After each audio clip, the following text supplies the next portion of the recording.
Hola, Econ peeps. So today is kind of a special lecture. I guess it was about 2016. I attended a seminar at the SMU Cox Business Center, I think it was called, on the campus of Southern Methodist and around Dallas, right? So the event was sponsored, at least in part, by an organization called the Libre Institute. My understanding is they basically preach the merits of free markets to a largely Hispanic audience. That's their focus. The gentleman who heads it up, I believe his name is Daniel Garza, was the keynote speaker. I had the privilege of sitting at his table. Just coincidentally, when I walked in, I sat down, and it happened to be the table he was sitting at. And then, of course, he got up and gave his keynote presentation, and we all ate. And he was a very interesting guy. If you're interested in learning more about the Libre Institute, I would urge you to Google that, and you can find out some more information. All right. So the argument I'm going to try to make here is that the cost of living has not only not gone up, but it has fallen, and fallen rather dramatically. And I'm going to try to make this argument. But before I do, we need to kind of lay some groundwork about, just kind of the general workings of the economy, as we've learned so far, right? So there were 4 different presentations at this seminar, and I basically put 2 of them together to make this presentation. All right. So the first thing that we should talk about is the fact that the jobs picture is not necessarily as rosy as people are saying it is. And I think we'll find that out. There was a recent report by a liberal think tank called the Brookings Institute. I just found this today. September 9th is when I saw this report, or a news report about the report, in which an Obama administration official said that they expect a lot of layoffs in the next 2 years, and they expect the unemployment rate to rise over 6, maybe close to 7%. We'll see. I'm not at all surprised by this. I've been saying this is what's coming. There's no way around it if we want to get inflation under control. We will talk about that more on another day, but suffice it to say that we could be in some pretty turbulent times. This was referring to the jobs picture in 2016, but despite it having significantly improved since then, it is back, certainly headed into some pretty turbulent waters, let's say. Okay, so let's look at some headlines that kind of get a snapshot of this, right? Yahoo's going to cut 15% of their workforce. Verizon reports plans to cut more jobs. That was in 2010, right? Monsanto swung to a loss in the first fiscal quarter, announces 1,000 more job cuts. Sprint slashes 2,500. Chrysler has shed 10,000 jobs. Here's a report from 2010. The economy is still bleeding jobs. By the way, that was the year I graduated from college, 2010. I was 42 years old at the time, and I'm graduating with a degree in economics, smack dab in the middle of one of the worst economic situations I think college graduates have faced for a long time. It's one of the reasons why I went into education, is because I was having a hard time with anything else, but I could certainly, they always need math teachers. So I became a math teacher, and I worked my way through grad school as a high school math teacher. But again, you can see 85,000 cuts, lost in jobs, right? Job cuts loom, stimulus fades, long-time workers struggle with long-term joblessness, all right? So, but if you can, that was 2010. Those are likely going to be fairly similar headlines you're going to see over the next 2 years. Keep looking for them. If you're actively looking, I bet you're going to see some of these, right? But the real question is that any different than what we see in the next couple of years? Is that different from what it was back in 2010? Is it different than what it was in the 90s when the economy was just cruising? Well, here's a report from 1995. MCI slashes 3,000 jobs, right? Quaker cutting 1,200, Burlington 500, Compaq 8,000 jobs, right? Intel, Delta, Halliburton, EDS, all cutting jobs. Arco, First Plus, Orex, Chevron, IBM, Lockheed Martin, Nortel, Burlington Northam, DuPont, Nabisco, Kilgore, Otis, Convex, Halliburton, First Plus, Mobil, Greyhound, Crandall, Merrill Lynch, AT&T, Procter & Gamble, Citigroup, Alcoa, GTE, Delta, Xerox, SBC, Heinz. The list goes on and on and on. Throughout the 90s, when the economy was just buzzing right along. In economics, we call the period from roughly the mid-'80s to 2008, that roughly 20-plus year period, we call that the Great Moderation. Partly because, quite frankly, it was pretty boring to study the economy during that time. We seemed to be managing it rather well. Felt like we'd really tamed those animal spirits, as they say. That's the hubris of economists, I can assure you.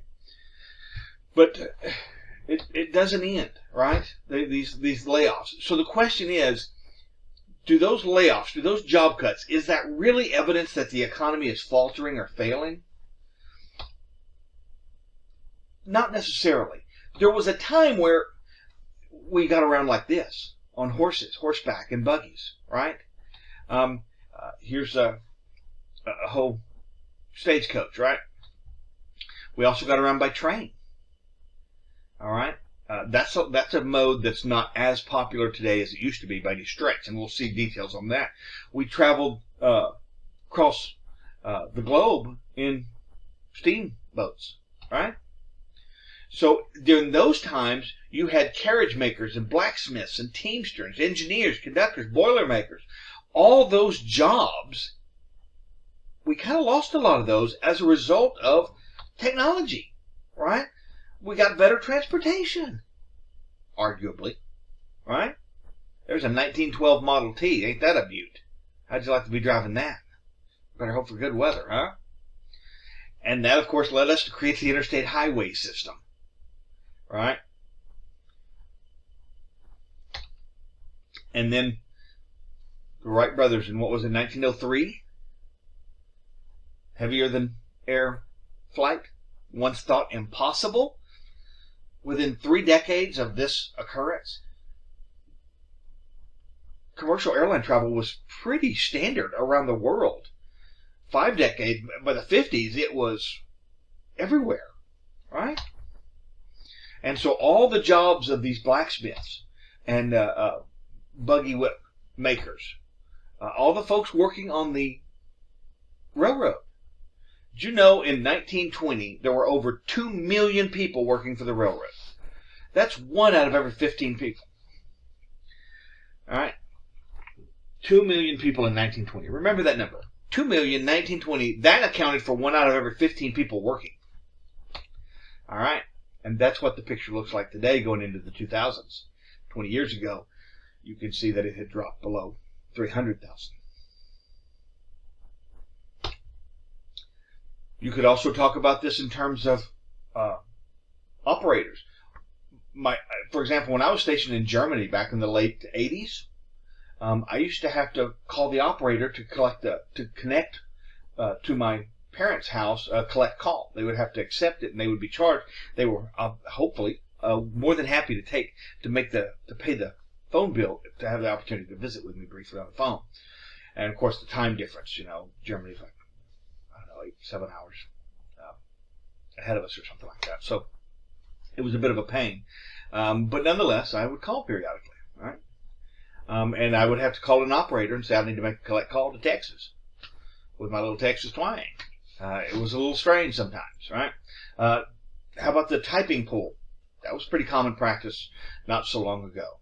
Agriculture. Agriculture was a huge business. We're going to talk about that in a moment. Does anybody know what's down here in the lower right-hand corner? Those are elevator porters. Back then, if you needed to go upstairs, you'd step in there and tell them, and they would activate the elevator and send you on your way. All right? So here's agriculture. Huge business. Huge business. In 1910, 11.5 million people worked on farms. Remember, in 1920, 2 million accounted for 1 out of every 15. How much do you think 11.5 million people accounted for the total labor force in 1910? It was huge. It was huge. But times change, right? Times change. And I'm not saying we don't still have a big agriculture sector, but a lot of that, if you don't know, has been automated. There's nowhere near as many people working in agriculture as there used to be. Okay. Video killed the radio star. A famous song by, I can't remember the name of the group. I think they're out of Australia. But they did a song in the 80s called Video Killed the Radio Star. But anyway, here's, 500 different radio programs aired in the early 1900s. And those went by the wayside because some Scottish inventor brought you the TV. Right? And it's interesting. There it is. The Bugles. Video Killed the Radio Star. That's the name of the band. The Bugles. All right? So what's really happening here is technology's kind of churning here, right? It's kind of creating quite a bit of disruption. It's rendering some jobs now virtually unnecessary and obsolete. Certainly don't need as many blacksmiths today as we used to. When's the last time you had your horse shoed? Right? So, but at the same time, it's also creating new jobs, isn't it? Yeah, the car displaced your blacksmiths, but couldn't some of them be trained to be mechanics? All right? So there was it goes both ways. Technology is also creating new jobs. And we're going to be able to show quite convincingly that many more jobs were created than were lost. And I think we can prove that quite conclusively. You'll see what I mean.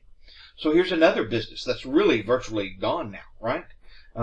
Back in the day, leading up until late 19th, early 20th century, ice trade was a pretty common practice. Now, obviously, it wouldn't work here in Texas. First off, where are you going to get the ice? By the time you got down here, it'd be melted because we didn't have a whole lot of ice in Texas. But up north, this was very common practice, and you can see them here, cutting up big chunks of ice. This is how people would keep food and other items cold in some parts of the country, right, and the world, I'm sure, right? But then along come the refrigerator, and really the advent of these consumer products, these of convenience, these sort of kitchen items, really began in the 20s.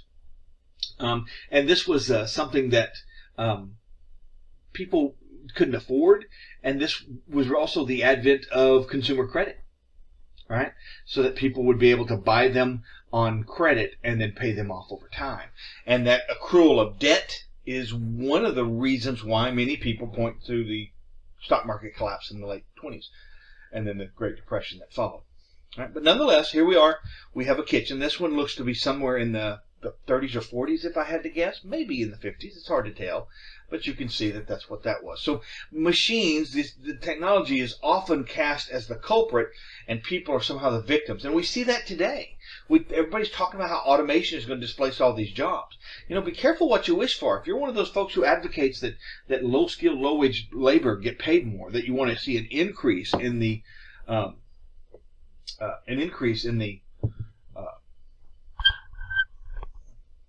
minimum wage, fair enough.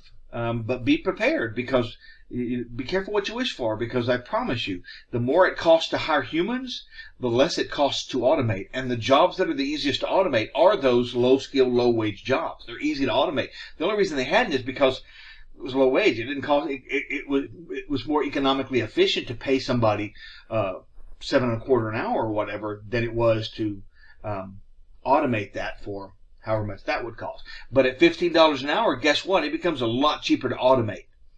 And we're finding this out, aren't you? When's the last time you've been to a Walmart or any other major big box grocery store or retail store? You don't see these self-checkout lines where you can do it yourself? My little McDonald's here in Podunk, Azle, right, a little suburb of Fort Worth, if you will, northwest corner of Tarrant County. Our McDonald's has a kiosk. I don't even need to go up. I can go up there and talk to the person, but they keep screwing up my order out. The kiosk gets it right every time. So I frequently use that kiosk. You're creating an incentive in the economic environment to make automating those jobs much more attractive. So just be careful. You be careful what you wish for. You may be pricing yourselves right out of the market. I apologize. I just realized my microphone wasn't right here in front of me, so I may be getting a little louder. You may have to turn this back down. So just FYI. All right. Yeah. So sometimes technology is seen as the enemy as we continue to march towards increasing automation. But we haven't really ran into that big of a problem yet. I don't think. Some people sure have. But it's not the only role. Consumer tastes are a huge part of this, right? Capitalism is about pleasing the customer. There's an old expression, supply creates its own demand. That comes from something called Say's Law, S-A-Y apostrophe S, a French economist by the name of Jean-Baptiste Say. But that's really not what he said. Say didn't say that. But nonetheless, this has become a common refrain among some out there that supply creates its own demand. That's just simply untrue. If you don't supply stuff people want to buy, they're not going to buy it. Right? Capitalism is about pleasing the customer, making sure that the customer's getting what they want. And the more people there are competing to do that, the better everybody is. The better everybody is. Let's look at computers, right? And you can see the advance of computers. So we went to mainframes peaked in 1973. Mini computers peaked in the mid to late 80s. Microcomputers peaked in 1994. All right? But this creation of this new technology, it destroys old jobs. All right? So you can see here that in 1970, nobody had a home computer. Nobody. Right? But you can also see that by 2000, half of all homes had a computer in them. In the span of 3 decades, we went from zero market saturation to over half the market. That's the spread. That's the spread of technology, right? Computer programmers numbered barely 500,000. 30 years later, there were more than 2.5 million, and I think that's on the low side, an approximation. Software company sales, $1 billion. 30 years later, that increased 140 times over. 141 times to be precise. Internet hosts went from 13 in 1970, I don't know what the heck they called it internet back then, to 56 million.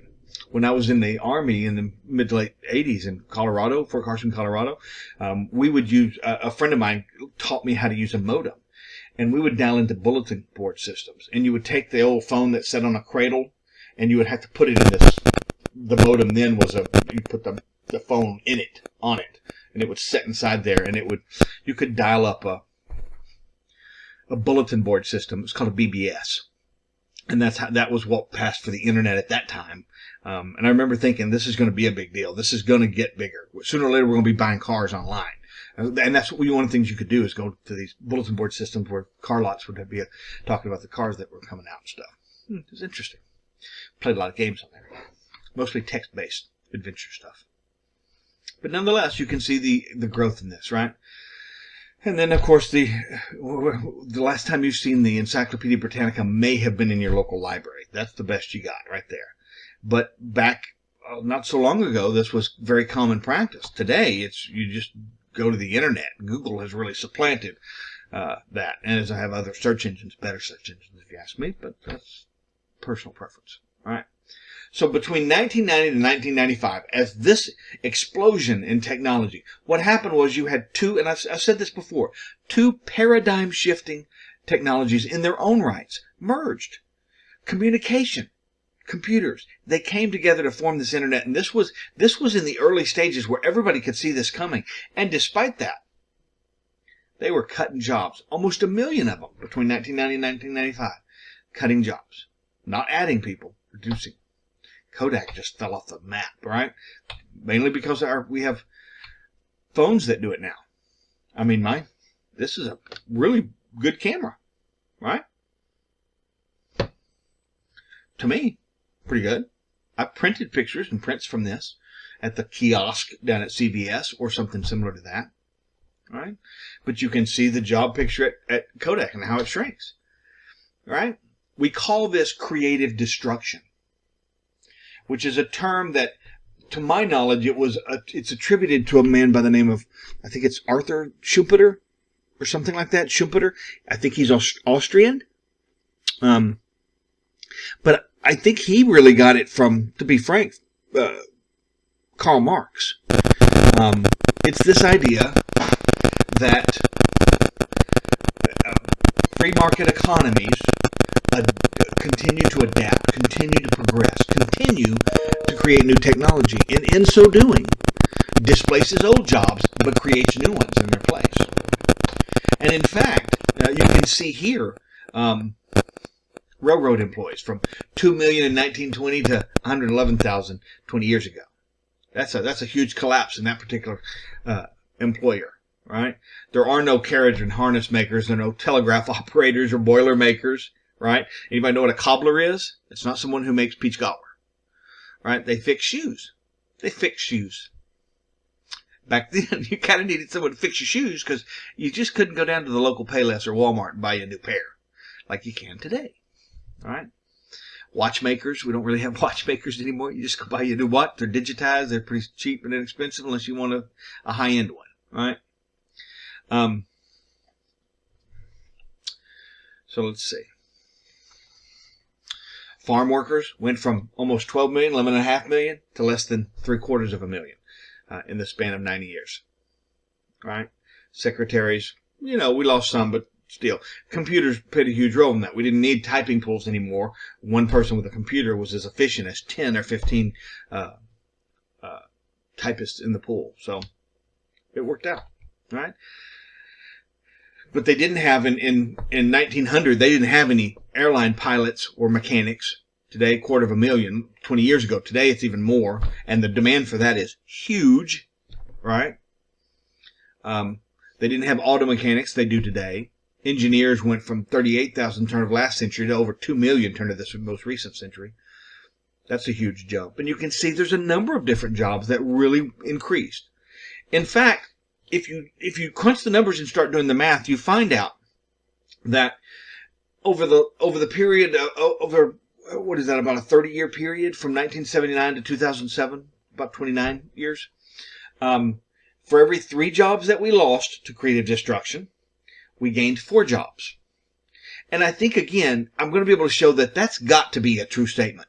And maybe even faster than that. At one point, I bet it was faster. I bet that has decelerated as we've adapted new technology, and the growth of technology has seemed to slow. That's not really what's happening, but it seems to. Certainly in the realm of human productivity, you could argue that it has. But there's other things that and other technologies that maybe aren't benefiting production and therefore human productivity, but are still developing and moving forward. Nonetheless, I would argue that had to have happened even faster prior to 1979. And here's why I say that. We'll get there in just a moment, so be patient. All right? So again, free market economies destroy jobs, to be sure, but they create new ones. And in that process, productivity rises. We get more from every one of us, and thus there's more for each of us, right? We are clearly better off, on average, for enduring this churn of capitalism, right? So 2015, there's been 197 billion emails sent per day globally, on average. That was 7 years ago. I'm sure it's even much, much greater today, as these phones have really just consumed our worlds in the last decade or plus. All right, so generally speaking, you get the general flow of this. You can pause that if you're interested in going through that a little bit more. Again, you can see where the unemployment falls and where new jobs are being created. We've talked about that. It's also interesting to point out that in, say, 1790, right, which seems like a long time ago, but you got to keep it in perspective, folks. Of course, it was a long time ago. That's 232 years ago, 233 years ago. So of course that's a long time ago. But in the expanse of human history, it's not. 300 years is a drop in the bucket. Human beings have been around for thousands of years. But in 1790, the overwhelming majority of your expenses went to food. Right? It went to the basic staples. the necessities. You had to eat. More than anything else, you had to eat. Today, barely 1% of what we spend on average is just for, eating. All right. So this creative destruction has led to a rising living standard. We have more goods and services. We have shorter work weeks. We have better jobs. There are a greater variety and newer goods. Things are safer and more secure than they've ever been. So it's interesting. Creative destruction has really freed us to, it wasn't until the early part of last century that I think we really started to take a hard look at how society was working and determined that we weren't too happy about this. That's when women got the right to work, the right to vote. That's when child labor laws began to get implemented. There were just a lot of different changes. Over the last century, that's when we started getting rid of a lot of, Jim Crow laws and things of that nature. We've really tried to. Arguably, not as much progress as some would like, more than perhaps others would want to admit. But nonetheless, we have made some progress in some pretty significant areas. And I think it's in large part because it frees us up. Capitalism and this creative destruction has freed us from the day-to-day grind of just trying to survive. And now we can sit around going, I wonder how I can make the world a better place. That was not something they could really ponder too heavily 200 years ago. Surely you can appreciate that, right? It was not that easy. This sort of historic relativism that we employ to judge people in the past for the things they did, it's a little silly to me. Because completely different time, and back then that was the norm. That was how everybody and everything acted. It not doing those things would have been much weirder and stranger, and probably led to you not being able to do much for yourself or for your family. Again, email me if you think I'm wrong. And remember, if you don't want me to know that it's you that's criticizing me, because of the way I do class, feel free to set up a generic Yahoo or Hotmail account. YouSuck@yahoo.com is fine with me. I just want your feedback if you have issues with me. I don't want you harboring that as a resentment throughout the semester. That's just going to hurt you. So pass it on to me. Maybe I can help and resolve it. Maybe not. But give it a shot. All right. Nonetheless, let's move on. All right. Here's an interesting part. This is showing, 1, 2, 3, 4, 5, 6, 7 different time periods and listing the most valuable companies. And there's one company that is in every single column. AT&T. Right? American Telegraph and Telephone. Or Telephone and Telegraph. Something like that. Interesting to me. That is interesting to me. They were second, and then first, and then second, and then fourth, and then they dropped all the way down to 20th before bouncing back up to 5th. And now they're back down to around 18, and they're probably still not too far from that. Probably, arguably still in the top 20, although maybe, I don't know, Facebook or Twitter has joined them. I don't know, some social media may be in there. Who knows? But nonetheless, maybe Amazon. Is Amazon in that top 20? Sure they are. I don't see. There's Facebook, though. Does anybody see Amazon? I don't see it in the top 20 in 2016. Anyway, you get the idea. So this is kind of interesting that AT&T, this company that started 100 plus years ago, has been able to continue to reinvent themselves and adapt to this ever-changing technological landscape, if you will, to continue to thrive as an organization. Going through periods, I'm sure, that were not easy, but overall, a lot of companies do not survive this. Give you a good example. Does anybody remember who were the first ones that come up with this mobile computing device here? Does anybody remember the BlackBerry? Whatever happened to the company that made Blackberries? Think about this. They started out, correct me if I'm wrong, with like 100% of the market share. And I think they're still out there. I think the name of the company is RTI or something like that. But now their market share is tiny, tiny, tiny, tiny. They were not prepared. In this kind of world, you better be nimble and quick and be able to change like the wind, because it's coming and it happens fast. And you better be incredibly insightful. It's not an easy thing. All right? So sometimes you can argue that business failing, a microeconomic failure, is not the same thing as a macro failure. Sometimes it means that the economy is succeeding, right? It's transferring resources from less efficient providers to more efficient providers.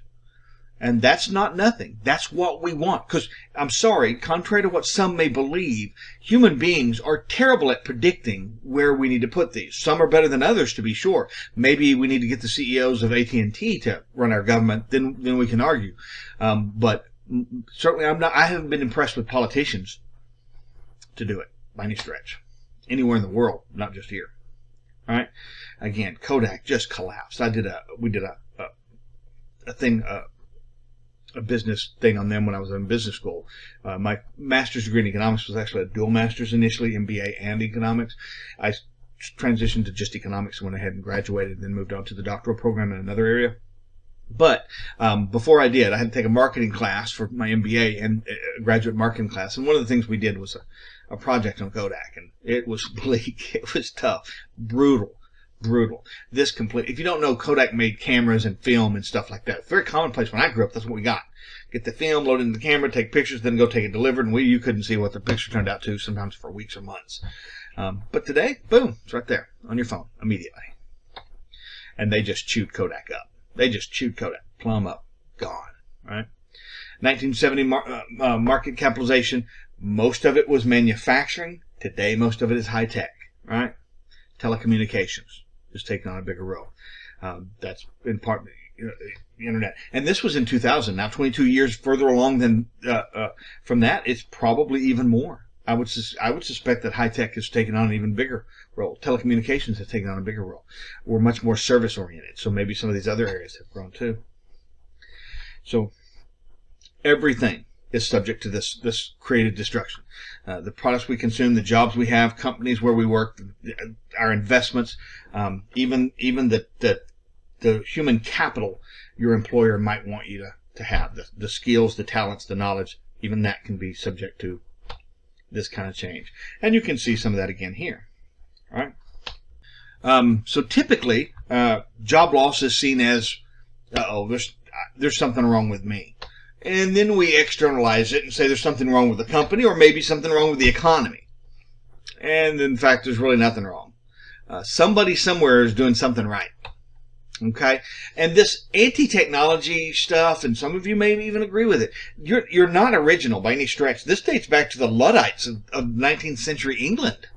They would go into these textile plants and destroy these sort of water-powered looms because they were taking our jobs, right? We needed that work. And so they would go and destroy those. So all of those products cost somebody a job. Somebody's job is no longer even exists because we have smoke alarms.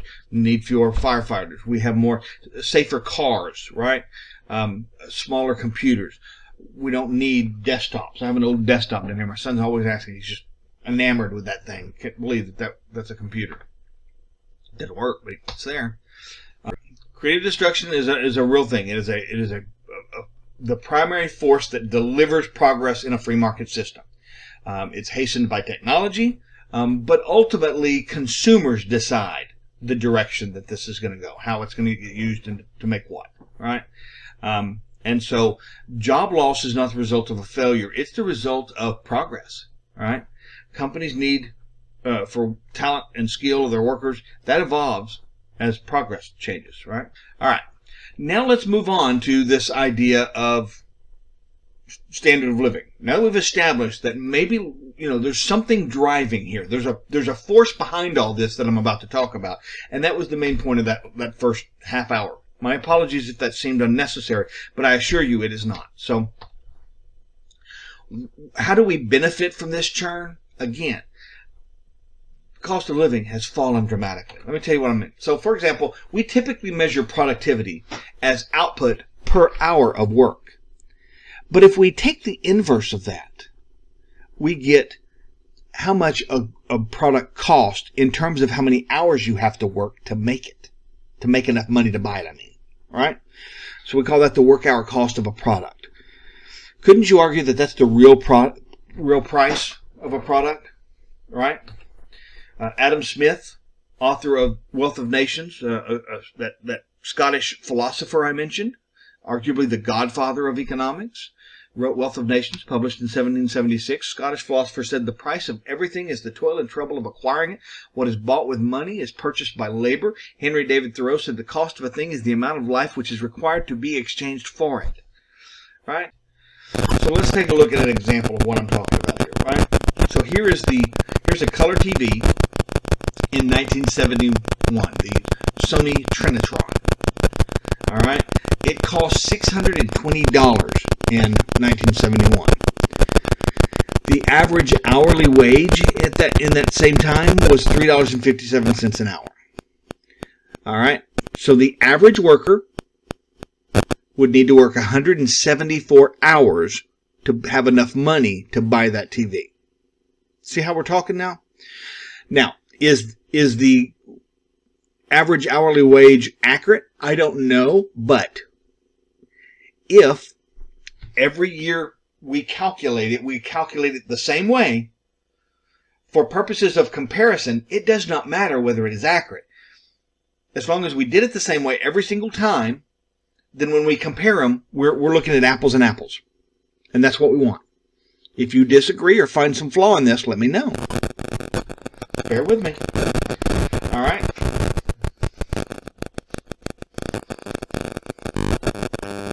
So, beef prices and money and time, not too worried about that. 3-pound chicken, you can see that the price in dollars has just collapsed over time, whereas the amount of time working, or price in dollars has technically gone up, but in a real way, the amount of time necessary to accrue enough money to buy a 3-pound chicken or beef has completely collapsed. And you'll see this. Let's look at homes. This is arguably the single largest consumer expense there is. In 1920, this home would have been worth about $4,700. That comes out to about 7.8 hours per square foot. The average worker in 1920 would need to work 7.8 hours, almost 8 hours, per square foot. By 1956, that number had fallen to 6.5 hours per square foot. By 2003, under 6 hours per square foot. By 2014, we're talking about 5.2 hours per square foot. All right? And it's important to point out here that the homes from 1920, 1950, 1970s went on are not the same homes that we have today. Today we have garages. We have central heat and air. We have multiple bedrooms, multiple stories, insulation. Right? I bought this house virtually brand new. Right? It had been built in December 2017. It was completed. Somebody bought it and moved in. Barely 3 months later, they accepted a job in San Antonio, put it right back on the market, and we happened to be looking and stumbled across this nice house. So we got it. It was still under warranty from the home builder. They give a 12-month warranty. It was still under warranty from the home builder. That's how new this house was. So anyway, it came with a dishwasher. It came with an oven and a microwave, garbage disposable, garage door opener with 2 controls for each of our cars. I mean, it's pretty amazing. The houses today are much more advanced than they were certainly 50, 60, 70 years ago. Much more efficient, much more effective, and less expensive in terms of how much you had to work in order to make enough money to afford a home. Now, there are other factors to be sure, right? It's not necessarily as easy as some would like it to buy a house, but quite frankly, you're asking people to give you a quarter, unless you have the money yourself to buy it outright, you're asking somebody else to give you hundreds of thousands of dollars to buy a house. That's not something that should be all that easy to have done. It should be a little tough, because that's a lot of money you're asking somebody else to risk for you. All right. So remember what we talked about in the turn of the century, right? Where almost everything you spent went to food, right? So, for example, here's another way of breaking this down. Almost 41% of the household budget was spent on food at the turn of the last century. Century before last, I guess you would say, but in 1901, right? 30% on clothing, 22 to 23% on shelter. In other words, 3/4 of all the money that was accrued by a person alive back then had to be spent on these 3 basic necessities: food, shelter, clothing. That was it. Today, that has fallen to less than 1/3. From 3/4 of your budget to less than 1/3 of your budget is now spent on those 3 necessities of life. We take this stuff for granted. Look at the cost of an electric range, right? That was a 3-burner stove. In 1910, you'd have to work 345 hours to make enough money to buy that thing. By 2015, 10 hours. And these ovens are a lot better today, right? Here's a refrigerator in 1916, right? You had to work over 3,000 hours for that. Today, it's less than 40 hours. 1911, this is supposed to be a clothes washer, a washing machine. I don't know if I would trust my delicates in there, but, some overalls might be good for that thing. 1911, over 550 hours necessary to work to make enough money for that. Today, it's 13. And it's a much better machine. Here again, the technology has evolved and gotten much better. Much, much better. Right? In 1940, here's an electric dryer. You had to work almost 200 hours to make enough money for that. Today, it's 11. Here, this is supposed to be a dishwasher. I question that. I wouldn't trust Granny's fine china in that thing. It looks a little prehistoric. It looks downright. It looks like some sort of torture contraption. All right? Probably get somebody to confess having to do their dishes in that thing. But in 1913, you had to work for 463 hours to earn enough money to buy that.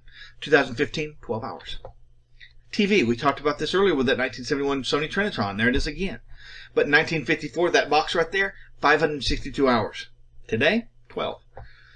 A car, another good example. You had to work almost 4,700 hours in 1908 to earn enough money to buy that car. By 1955, it had fallen to just over 1,600 hours. By 2015, down to almost 1,200 hours. And here again, the cars that you're buying are 10 times better than the ones you were buying back then, right? Just power steering alone. And anybody who's ever driven a car that did not have power steering knows what I'm talking about. Drain out your power steering fluid and see how fun it is to turn your car. Right? Tinted glass, security systems, anti-lock, power windows, power seats, sunroofs, airbags in every orifice of your car these days. Navigation systems. I just bought a new Kia Niro. It's I think I mentioned this. It's a self-charging hybrid. So I get about 50 miles to the gallon with that thing, and it holds about, I get about 500, almost 500 miles on a tank of gas. But it's self-charging. I never have to plug it in. It takes care of it itself. I recommend it. But it's got a nice sunroof. It's got a navigation system. It's a pretty good thing. It's a pretty good deal, right? Just the sheer volume of improvements. Power steering, tinted glass, side view mirrors, air conditioning. Oh my God, can you imagine Texas? Anybody ever ridden in a car that didn't have air conditioning in the summer or heat in the winter? It's miserable. It's miserable. Your body just sticks to the seat as you melt into it, right? Not the case with most of these modern cars. They work pretty good. Look at a microwave oven. That thing looks like something that was left over from the Manhattan Project, right? 1947, you had to work almost 2,500 hours to buy one of those. Today, it's like 3, right? You might remember this in one of your high school classrooms, right? That top-loading DVD or top-loading VCR player that really needed an upgrade at least 20 years earlier, and they never did. 1972, you'd have to work 365 hours for that. Today, you'd work an hour and a half, and nobody needs to work an hour and a half for these because we just buy streaming. Right? Talk again. How much has the streaming services affected the jobs in the VCR or DVD construction plants, right? Where they build those things. How many of you have a DVD player in your own personal home? When's the last time you watched a DVD? Right? For some of you, it's maybe not been that long, but for some of you, it's been a long time because we stream everything: Netflix and Hulu and Amazon Prime, and now everybody seems to have a streaming service, right? Cameras, 1960, 57 hours. Today, 10. Right? And the cameras are a lot different. They're smaller. They arguably take much better pictures. Phones. I had a phone like that. Weighed a ton. You had to hold it with two hands. But typically you'd have to work about 464 hours for that thing. Today it's about an hour, but that's because you pay this out. They fold the cost of the phone into your contract. And so, we've got 4 of these phones. Me, my wife, my son, and a family member. And so it costs us like $250 a month, but that's only because we have 4 of them. Right? One of them, it might cost you $60 a month.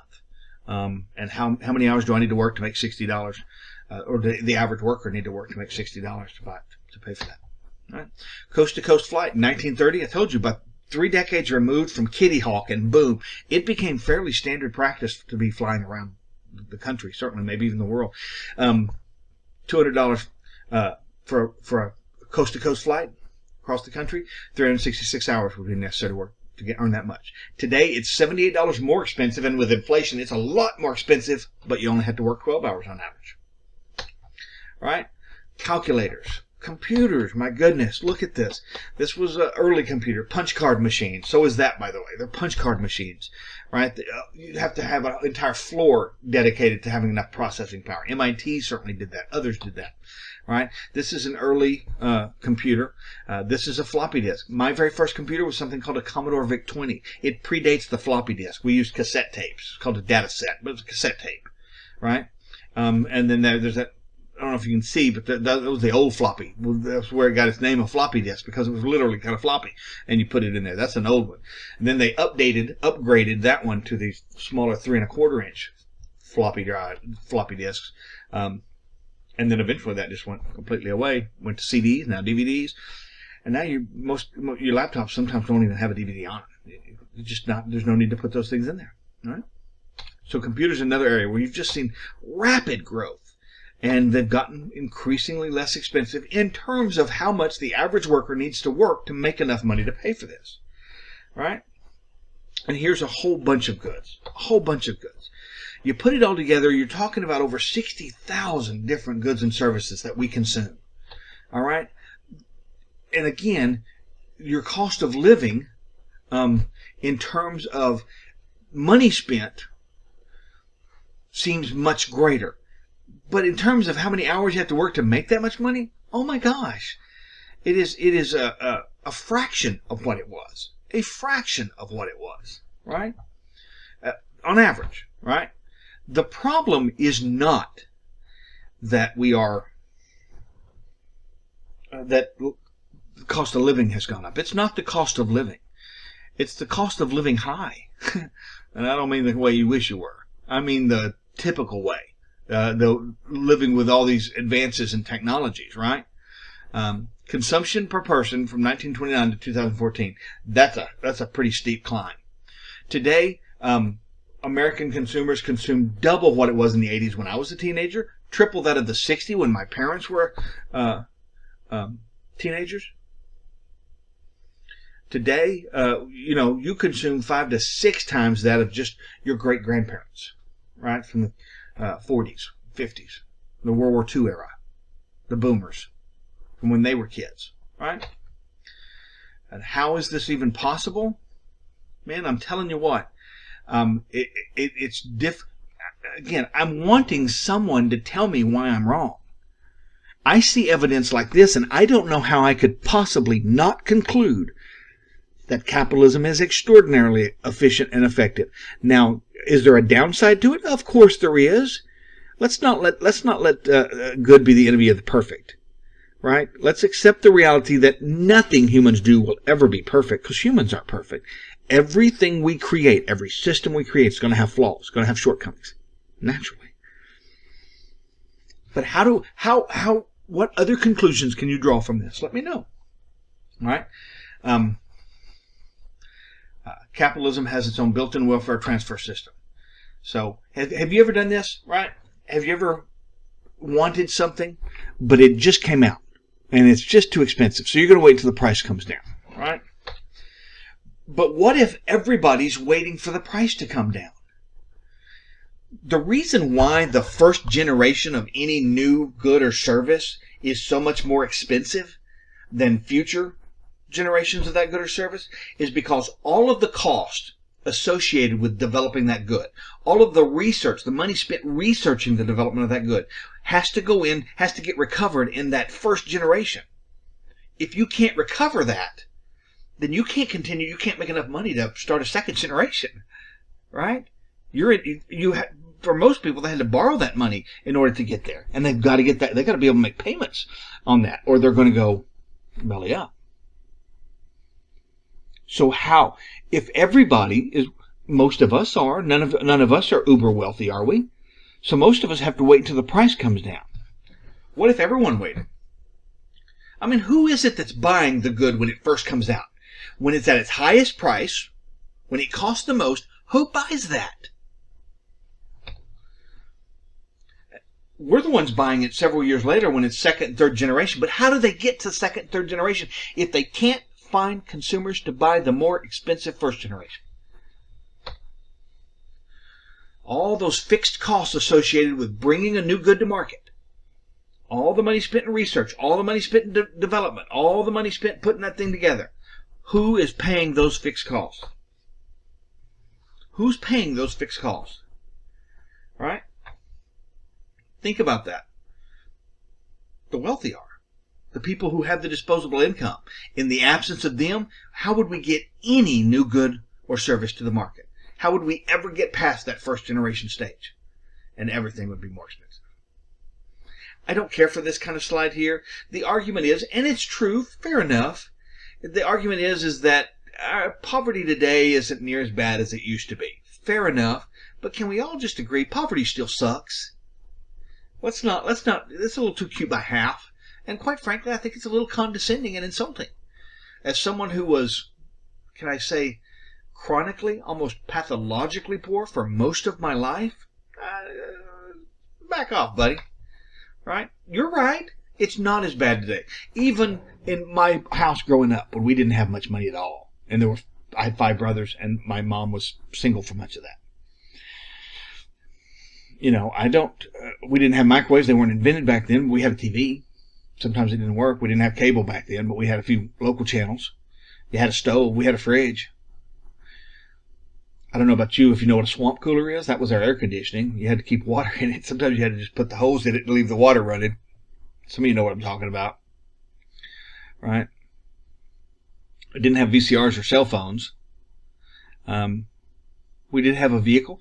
In fact, when I was a baby, toddler, they came and repoed my parents' car. That was back when my dad was still with us. Was still in the family. And I was in the car when they towed it and took off with me still in it, not realizing I was in it. And my mom and dad went chasing after him and got me out of the car. But yeah, so those were things that happened, right? We had a washer. We didn't have a dryer. I remember many times hanging up clothes on a clothesline out back. Certainly no computers until I was a teenager in the 80s. But my youth, my childhood was in the 70s, a small town, Brownwood. So I've got students in this class that are from Brownwood, so y'all have an idea what Brownwood is like now, and it hadn't changed a whole lot in the last 50 years, I can assure you. But it's interesting that we all left Brownwood, and now all of my family has moved back except for me and my younger brother. So couldn't have been all that bad. And you find as you get older that you kind of you kind of realize that it may not have been all terrible. But anyway, didn't have dishwashers back then. You had to do it yourself. But you did have a freezer to put your food in the icebox and that kind of thing. It's not that the cost of living is rising, right? It's not the high cost of living. It's the cost of living high. That is what has led to this, right? Arguably. So I want you to tell me where I'm wrong. You tell me what your conclusion is based on the information I just provided you. That's going to be the question that I ask you. And you answer it like someone who's watched this video, you'll get full credit for watching the video. You answer it like you have no idea what I'm talking about, and I won't give you any credit for the video. All right, so here comes the question shortly. But until then, folks, until next time, be safe, be kind, handle your work. Email me any questions, issues, gripes, complaints, whines, moans, and groans. I'm always available to talk to you. I can't guarantee you I can fix the issue, but I know I can't if I don't know anything about it. Give me a chance to at least work with you. All right? So let me know. I know there's some issue with grades right now in the grade book. I apologize. I'm working with Canvas to resolve that. I promise you I am. I was just with the dean yesterday talking about this very thing, and we're all in a panic. Going, I know my students are going to freak out.